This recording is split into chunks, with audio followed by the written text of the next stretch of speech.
ركز معايا في الفيديو ده كويس جدا وكمل للآخر. لو عايز تتعلم مهارات جديدة، لو عايز تشتغل، لو عايز تسافر، لو عايز تعمل انترناشونال بيزنس او شغل في كل حتة في العالم، يبقى انت محتاج انك انت تكتسب اول واهم مهارة، وهي مهارة تعلم ومهارة استخدام اللغة الانجليزية. اللغة الانجليزية هي اللغة التواصل الاولى في العالم اللي معظم الناس في الدنيا كلها بتتواصل بيها.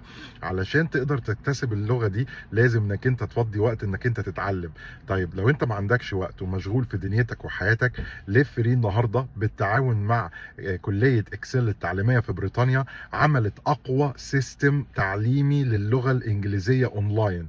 بتقدر انك انت تتعلم وتاخد حصص اونلاين في من غير ما تروح ولا تيجي، عن طريق ناس خبرة سنين في تعلم اللغة الانجليزية للمبتدئين، وناس بتتحدث اجانب بيتحدثوا اللغة.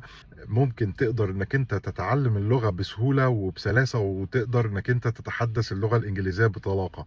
فلو انت النهاردة حابب تتعلم ده وتعمل ده ومهتم، ابعت لي تعليق في التعليقات، اكتب لي تفاصيل، او هسيب لك رابط تقدر تسجل اهتمامك فيه، وهيقوم الفريق بتاعنا بالتواصل معاه.